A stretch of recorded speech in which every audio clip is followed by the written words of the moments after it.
రాజకీయ నాయకుల పుట్టినరోజులంటే సాధారణంగా తోరణాలు, భారీ ఫ్లెక్సీలు, కేక్ కట్టింగ్స్ కనిపిస్తుంటాయి. కానీ వీటన్నిటికీ భిన్నంగా ఆడంబరాలకు దూరంగా సేవా దృక్పథంతో తన జన్మదిన వేడుకలు జరుపుకుని అందరికీ ఆదర్శంగా తిరుపతి జిల్లా బీజేపీ మోర్చా ఉపాధ్యక్షులు కుర్రకాలువ వేణు ముదిరాజ్ నిలిచారు. తన పుట్టినరోజును పురస్కరించుకుని వేణు ముదిరాజ్ రేణుగుంట విమానాశ్రయం సమీపంలో ఉన్న అక్షయ క్షేత్రం ఆశ్రమాన్ని సందర్శించారు. అక్కడున్న మానసిక వికలాంగులకు స్వహస్తాలతో అల్పాహారాన్ని పంపిణీ చేసి వారితో కాసేపు సమయాన్ని గడిపారు.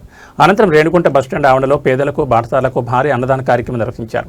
కేవలం ఆర్భాటాలకే పరిమితం కాకుండా సమాజంలో నిరుపేదలకు ఆకలి తీర్చడమే నిజమైన పుట్టినరోజు పండుగని ఆయన నిరూపించారు. ఈ సేవా కార్యక్రమాల్లో బీజేపీ స్థానిక నాయకులు, కార్యకర్తలు, అలాగే వేణు ముదిరాజ్ మిత్ర బృందం పెద్ద సంఖ్యలో పాల్గొని ఆయనకు జన్మదిన శుభాకాంక్షలు తెలిపారు. తన పుట్టినరోజున ఇలాంటి మంచి కార్యక్రమాలు చేపట్టడం పట్ల పలువురు హర్షం వ్యక్తం చేస్తున్నారు. అందరికీ నమస్కారం.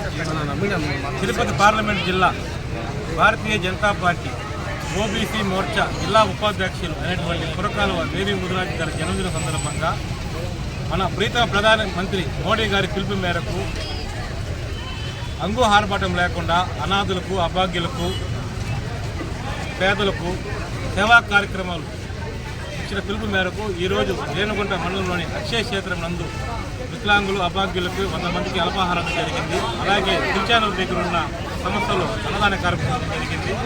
అలాగే తిరుపతి రైల్వే టీఆర్ఎస్ దగ్గర ఒక కార్యక్రమం జరిగింది. అలాగే ఈరోజు రేణుగుంట బస్టాండ్ వద్ద 500 మందికి పేదలకి అన్నదాన కార్యక్రమం జరిగింది. ఈ కార్యక్రమంలో వేణు గారు పాల్గొనడం జరిగింది స్వయంగా వచ్చి. అలాగే ఆయన జన్మదిన సందర్భంగా శ్రీ కాళహస్తీశ్వర స్వామి మరియు కలిగిరి వెంకటేశ్వర ఆశీస్సులు ఎల్లప్పుడూ ఉండాలని, ఇలాగే ప్రజాసేవలో ముందుకి నడవాలనేసి, అలాగే మా నాయకుడు బీజేపీ రాష్ట్ర ఉపాధ్యక్షుడు పోలానంద్ గారు అందుబాటులో లేని కారణంగా చరవాణి ద్వారా శుభాకాంక్షలు తెలియజేశారు. అలాగే తిరుపతి జిల్లా పార్లమెంట్ జిల్లా సామాన్య శ్రీనివాస్ గారు మరియు టీటీడీ బోర్డు మెంబర్ బాలప్రకాష్ రెడ్డి గారు మరియు రాష్ట్ర ప్రధాన సన్నారెడ్డి దయాకర్ రెడ్డి గారు మరియు రేణుగుంట మండలం అందరూ కూడా చరవాణి గారు శుభాకాంక్షలు తెలియజేశారు. ఇలాంటి పుట్టినరోజు వేడుకలు మనలో జరుపుకోవాలని, ఇలాంటి సేవా కార్యక్రమాలు మనలో చేయూతలు ఇచ్చి అందరికీ పూర్తిగా నిలవాలనేసి, రాబోయే రోజుల్లో ఉన్నత పదవులు అధిరోహించాలని మనస్ఫూర్తిగా కోరుకుంటున్నాను.